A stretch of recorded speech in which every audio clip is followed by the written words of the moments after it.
অত্যন্ত শ্রদ্ধাভাজন সভাপতি জনাব আলহাজ মোহাম্মদ শাহজাহান মিয়া, প্রতিষ্ঠাতা সহ সভাপতি অত্র মাদ্রাসা, আজকের প্রথম দিনের প্রধান অতিথি হিসাবে আমাদের মাঝে কিছুক্ষণ আগে বক্তব্য রেখেছেন।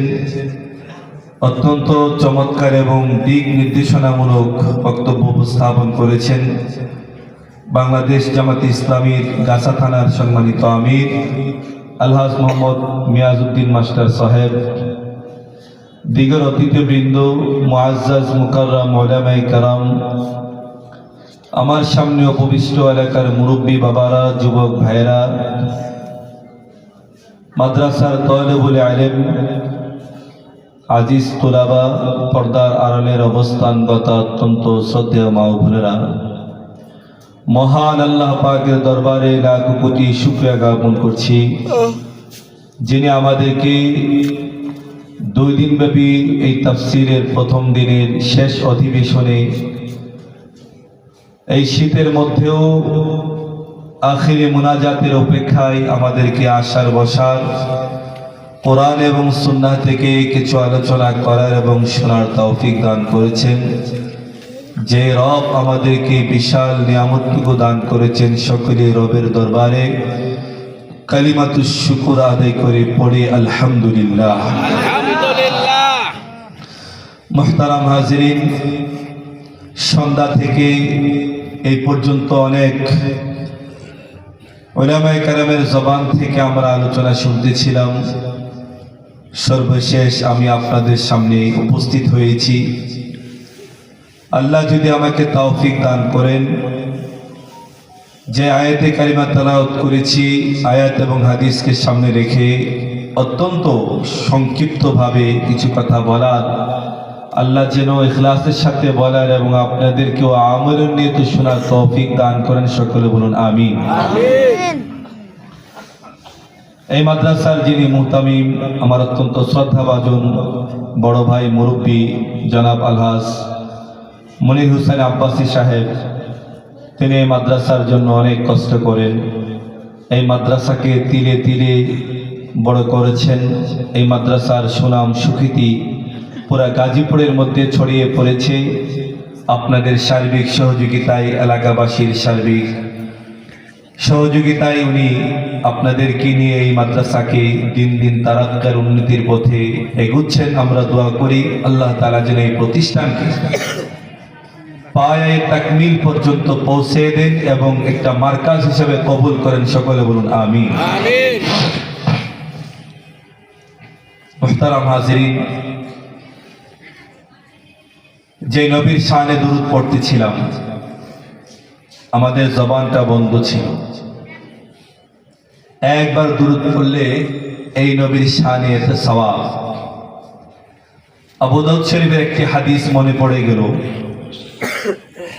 মসজিদে নববীর মধ্যে একবার রাসূল করিম সাল্লাল্লাহু আলাইহি ওয়াসাল্লাম সাহাবায়ে কেরামদেরকে নিয়ে আলোচনা করতেছিলেন। ওহুম ইয়াতাযাকারুনা ফিল আম্বিয়া, কি আলোচনা করতেছিলেন? যে কোন নবীর দাম, কোন নবীর মান আর মর্যাদা আল্লাহ তাআলার কাছে বেশি, এই আলোচনা করতেছিলেন নবী সাহাবায়ে কেরামদেরকে। আলোচনা কোথায় হচ্ছিল? মসজিদে নববীর মধ্যে। সাহাবায়ে কেরাম তো সোনালী যুগের মানুষ ছিলেন, তাদের আলোচনাটাও দামি আলোচনা ছিল যে কোন নবীর দাম আর মান মর্যাদা বেশি। আর আমরা যদি 4-5 জন একসাথে জমা হই 4 স্টলে রাস্তাঘাটে, তো এলাকার মধ্যে কার কি দোষ আছে, কার কি গীবত শেখায়, এবার কে যাইব দাড়ি পাল্লা না দানির শীষ, যেরকম ঠিক কিনা? ঠিক। কিন্তু সাহাবায়ে কেরাম তো সোনালী যুগের মানুষ ছিলেন, তাদের আলোচনাটাও সোনালী যুগের আলোচনা ছিল।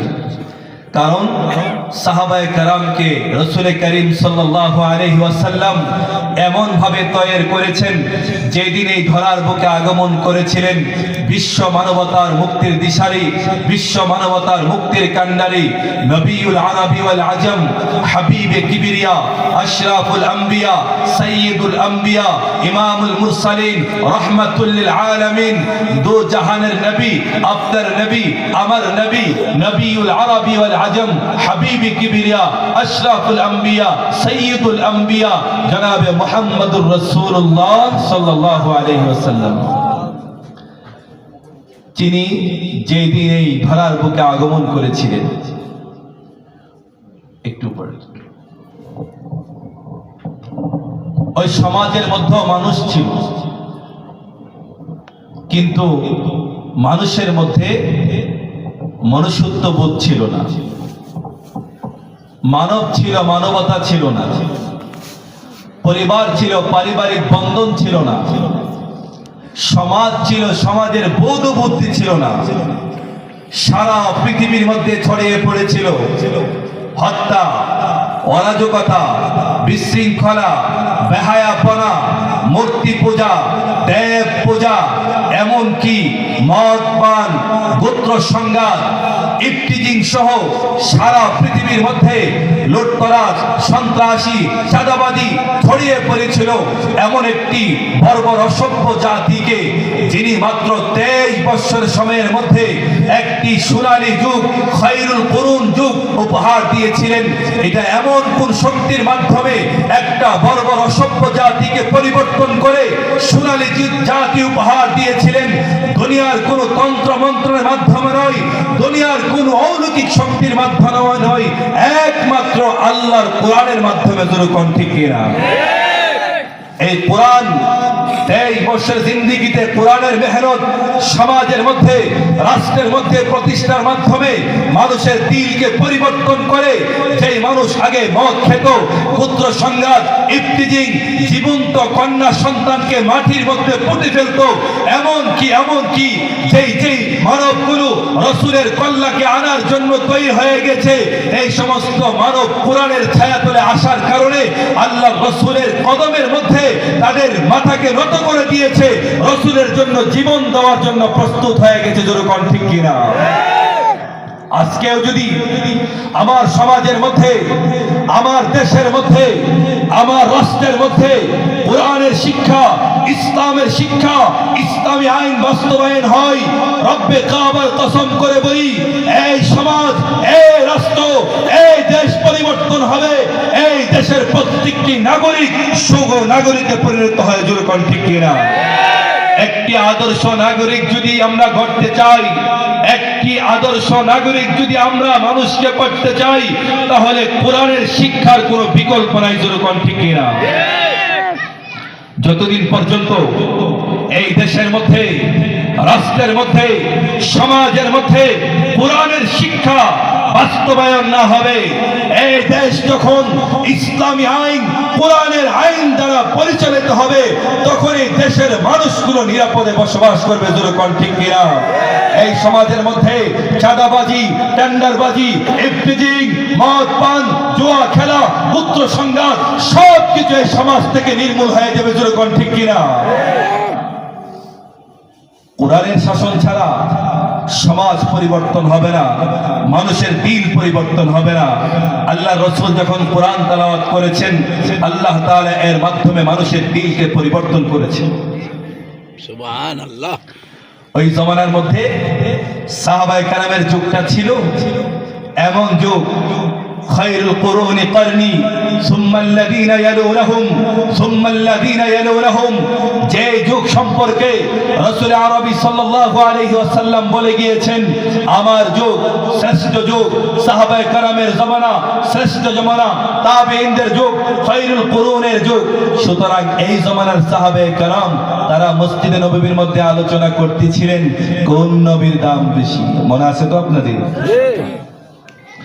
قال بعضهم آدم اصطفاه الله একজন সাহাবী বললেন, আমার কাছে মনে হচ্ছে আদম আলাইহিস সালাতু ওয়াস সালামের দামই সবচেয়ে বেশি হবে, কারণ যে আদমকে আল্লাহ তাআলা বাবা মা ছাড়া নিজ কুদরতি হাতে পানি আর কাদা দিয়ে সৃষ্টি করেছেন, ওই নবীর দাম কম না বেশি? আর জোরে কোন। ওয়াকাল আল আখার, আরেকজন সাহাবী বলে, না না, আমার কাছে মনে হচ্ছে মুসা কাল্লামাল্লাহু তাকলিমা, যে মুসাকে আল্লাহ তাআলা দুনিয়া থেকে দাওয়াত দিয়ে তোর পাহাড়ে নিয়ে সরাসরি কথা বলেছেন, যেই মুসার সাথে আল্লাহ সরাসরি কথা বলেছেন, ওই নবীর দাম কম না বেশি? বেশি। 3 নম্বর আরেকজন সাহাবী বলেন, না না, আমার কাছে মনে হচ্ছে ইব্রাহিম ও খলিলুল্লাহ, যেই ইব্রাহিমকে আল্লাহ দোস্ত বলেছেন, যেই নবী আল্লাহর বন্ধু, ওই নবীর দাম কম না বেশি? আর জোরে কোন। বেশি। وقال الآخر, চতুর্থ নম্বরে একজন সাহাবী বললেন, ঈসা রূহুল্লাহ ওয়া কালিমাতু, আমার কাছে মনে হচ্ছে ঈসা পয়গম্বরের দাম, ঈসা পয়গম্বরের দাম সবচেয়ে বেশি। কেউ বলেছে আদমের দাম বেশি, কেউ বলেছে মুসার দাম বেশি, কেউ বলেছে ইব্রাহিমের দাম বেশি, কেউ বলেছে ঈসার দাম বেশি। সাইজনের কই মতিছে? আর জোরে কোন। সমাধানের দরকার আছে না নাই? আছে। যে কোনো একজন আল্লাহ তাআলাকে সবচেয়ে শ্রেষ্ঠ নবী হবে, ঠিক? জোরে কোন, ঠিক না? ঠিক। এই উদাহরণটা বোঝানোর জন্য আরেকটা উদাহরণ দিই। আপনাদের এই এলাকায় গাছের মধ্যে অনেক সময় পাখি ডাকে না? এই গাছের মধ্যে পাখি তো ডাকে। এক হিন্দু লোক আর মুসলমান গাছের নিচ দিয়ে যাইতেছে। হিন্দু লোক মুসলমানরা গাই, তুমি তো মুসলমান, বেড়াইলে কোসন দি পাখিরা কি ডাকে? তো মুসলমান তো সব সময় জানে এই পৃথিবীর মধ্যে গাছ বৃক্ষ তরুলতা সবকিছু আল্লাহর জিকির করে, যেরকম, ঠিক কিনা? মুসলমান বলতেছে পাখিরা আল্লাহর জিকির করতেছে, বলে কি বলে জিকির করতেছে? যে পাখিরা বলতেছে আল্লাহ রাসূল খুদা। কি বলতেছে? আল্লাহ রাসূল খুদা। হিন্দু এই মালুবাড়া বলতেছে না, তরিটা হইছে না। আমি বলি শুন, পাখিরা বলতেছে রাম কৃষ্ণ রাধা। নাউজুবিল্লাহ কইতেন না? মুসলমান কো আল্লাহ রাসূল খুদা, আর হিন্দু কি কো রাম কৃষ্ণ রাধা। এলাকার মধ্যে মাছ বিক্রি করে না, পাঙ্গাস মাছ, তেলাপিয়া মাছ। এবার যাইতেছে দুইজন ঝগড়া লাগছে, তো কি হইছে? আমি কো আল্লাহ রাসূল খুদা, হে কো রাম কৃষ্ণ রাধা। মাসুলা কো তোদের দুইজনেরটা একটা হইছে না, আমি বলতেছি শিং মাগুর বেদা। কি বলছে? শিং মাগুর বেদা। 3 জন মাইল লেগে গেছে। তো এলাকার মধ্যে অনেকে পেঁয়াজ রসুন বিক্রি করে না, তখন ও এসে জিজ্ঞাসা করছে, তোমাদের কি হয়েছে? পাখিরা বলতেছে আমি বলতেছি আল্লাহ রাসূল খুদা, হে কো রাম কৃষ্ণ রাধা, মাচ্চা কো শিং মাগুর বেদা। তো পেঁয়াজ রসুন লাবড়া কইতেছে না, তোরা কেউ হইছে না, আমি কইতেছি পাখিরা বলতেছে পেঁয়াজ রসুন আদা। কি কইতাছে? পেঁয়াজ রসুন আদা। তো 4 জনের কমে দিছে 4 মত। আল্লাহ রাসূল খুদা, রাম কৃষ্ণ রাধা, শিং মাগুর বেদা, পেঁয়াজ রসুন আদা। সমাধান তো পাওয়া যায় নাই। ইমাম সাহেব হুজুর আইছে, হুজুর একটা সমাধান দেয়া যান। ইমাম সাহেব কো আমার কাছে সমাধান আছে। আমার কাছে সমাধান হলো পাখিরা বলতেছে যার মনে যেটা। সমাধান হইছে কিনা? হিন্দুরা সে তো রাম কৃষ্ণ রাধাই বলবে, আর মুসলমান সে তো আল্লাহ রাসূল খুদাই বলবে, যেরকম, ঠিক কিনা?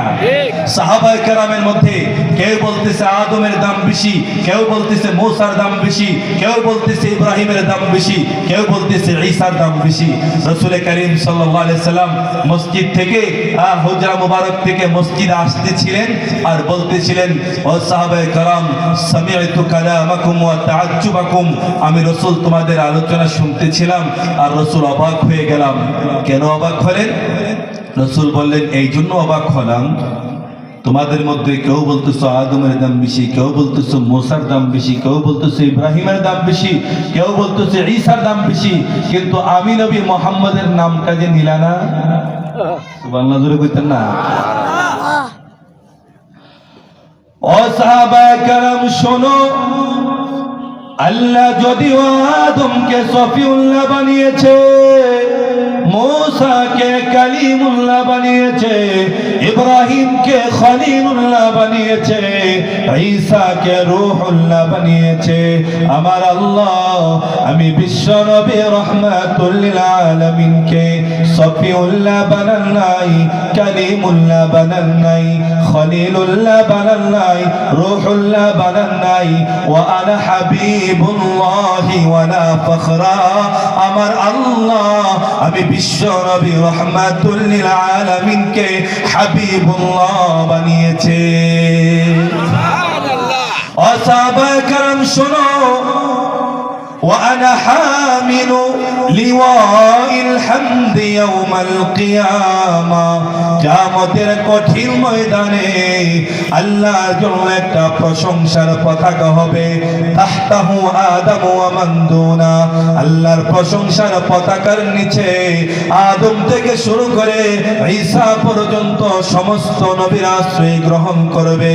আল্লাহর নবী বিশ্ব নবী রাহমাতুল লিল আলামিন বলেন, ও সাহাবায়ে কেরাম শোনো, কিয়ামতের কঠিন ময়দানে আল্লাহর যে প্রশংসার পতাকা হবে, আল্লাহর প্রশংসার পতাকার যে ঝান্ডা হবে, আল্লাহ কোন নবীর হাতে তুলে দিবেন না। আমার আল্লাহ দয়া করে আমি বিশ্ব নবী রাহমাতুল লিল আলামিনের হাতে আল্লাহর প্রশংসার ঝান্ডা আল্লাহ তুলে দিবে। সুবহানাল্লাহ। ও সাহাবায়ে কেরাম শোনো, কিয়ামতের কঠিন ময়দানে উম্মত যখন পানির তৃষ্ণায় গলা কাটা মুরগের নেই ছটফট করতে থাকবে, আল্লাহ বলবেন, নবী গো আমি আল্লাহ কোন নবীকে হাউজে কাউসারের মালিক বানাই নাই। কিয়ামতের কঠিন ময়দানে আমি আল্লাহ আপনি বিশ্ব নবী রাহমাতুল লিল আলামিনকে হাউজে কাউসারের মালিক বানিয়ে দিয়েছি। সুবহানাল্লাহ। ভাইরা আমার, আল্লাহ নবী বিশ্ব নবী রাহমাতুল লিল আলামিনকে আল্লাহ বলেছেন, উতলু মা উহিয়া ইলাইকা মিনাল কিতাব।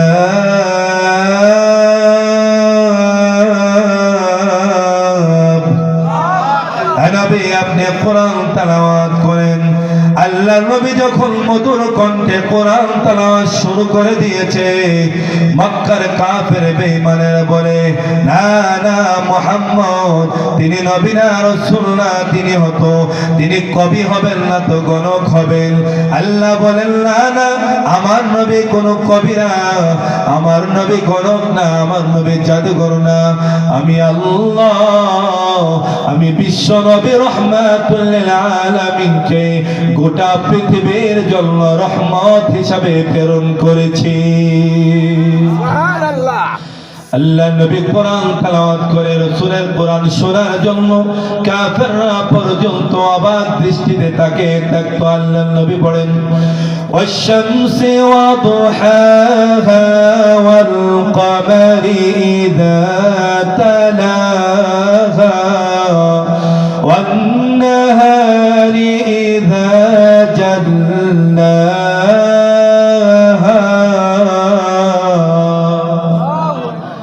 আল্লাহ বলবে গো আপনি তো রাহমাতুল লিল আলামিন, মক্কার কাফেররা আপনাকে পাগল বলে। আপনি যদি পাগল হন, এক কথার সাথে আরেক কথার কোনো মিল থাকবে না। যখন ঠিক কিনা? পাগলের আগের কথার পরের কথা কোনো মিল নাই। কিন্তু আমার নবী যখন তেলাওয়াত করেছে, ফাবিআইয়ি আলাই রাব্বিকুমা তুকাযযিবান।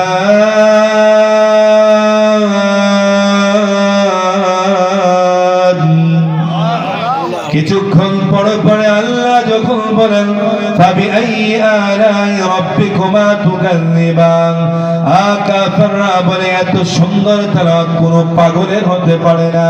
তিনিও পাগল না, তিনি জাদুঘর হবে, না হয়তো গণক হবে, না তো কবি হবে।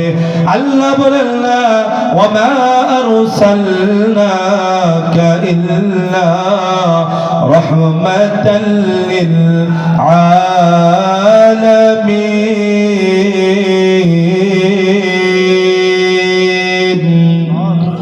আমি আল্লাহ বিশ্বনবী রাহমাতুল লিল আলামিনকে আমি আল্লাহ সারা পৃথিবীর জন্য রহমত হিসাবে প্রেরণ করেছি।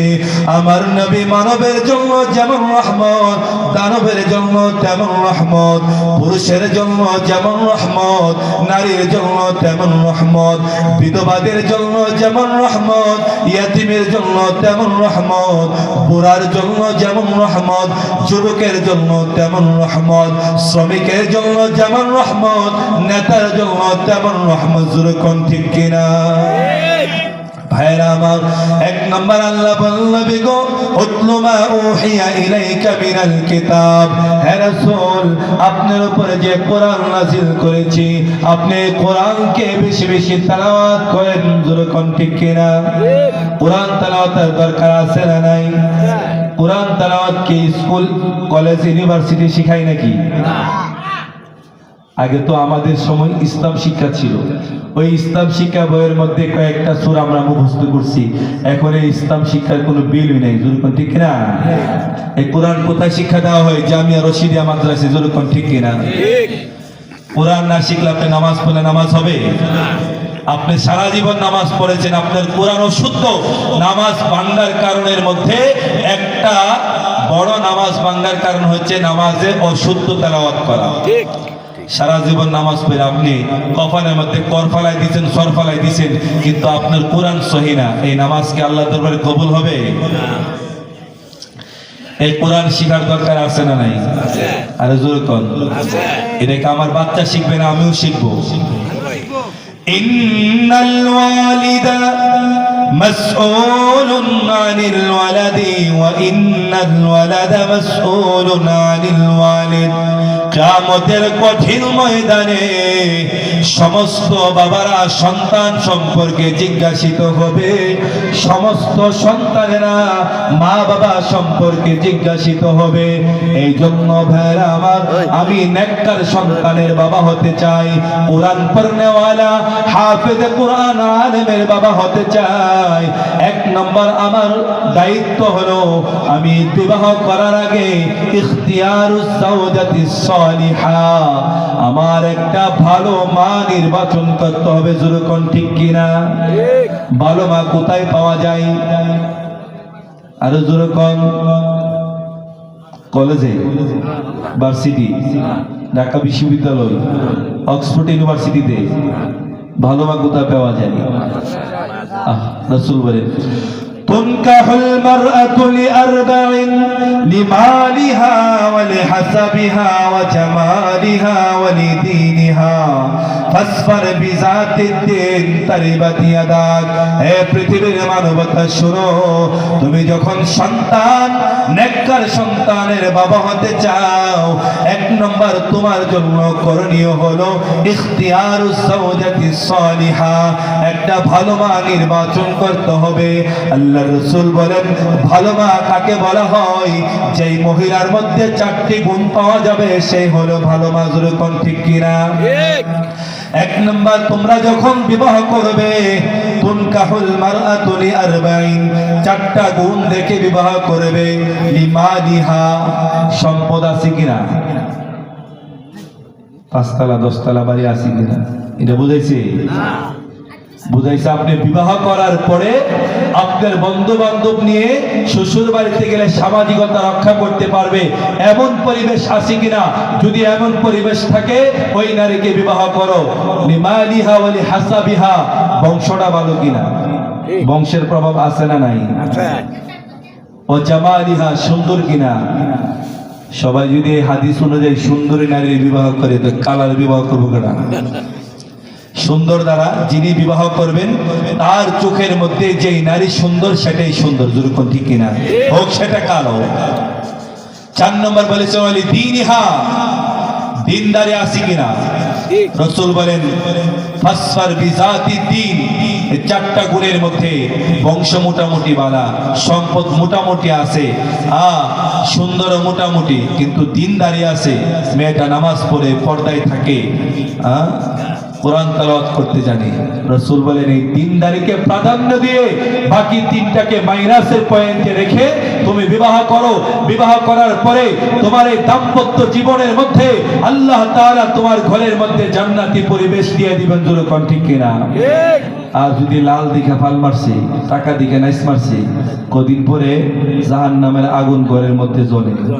জ্বলে কি জ্বলে না? রাসূল বলেন, এই সন্তান যদি কোরআন পড়নেওয়ালা হাফেজ আলেম, তুমি বাবা হতে চাও, নেককার সন্তানের বাবা হতে চাও, তোমার প্রথম নম্বরে ঘরের মধ্যে যে স্ত্রী আনবে, এই স্ত্রীর মধ্যে এই চারটা গুণ আছে কিনা, দিনদারি আছে কিনা, তোমার ঘরের মধ্যে নামাজ পড়নেওয়ালা, কোরআন তেলাওয়াত করনেওয়ালা, পর্দা করনেওয়ালা নারী আছে কিনা।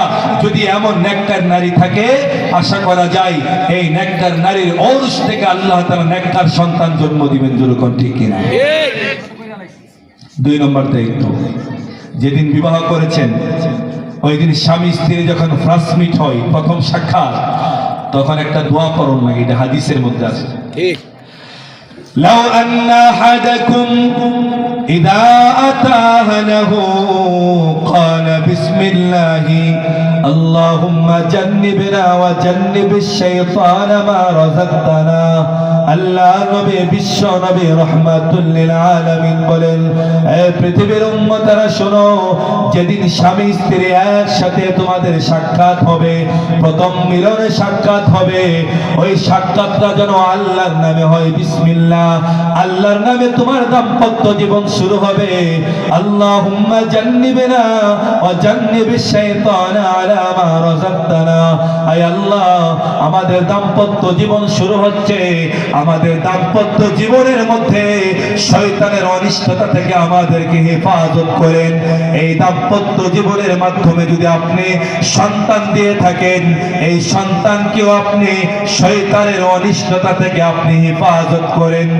এই দোয়া পড়ে যখন আপনি দাম্পত্য জীবন শুরু করবেন, আপনি লাইফ স্টার্ট করবেন, ফাকুদিয়া বাইনাহুমা ওয়ালাদুন লাম ইয়াদুররুহু।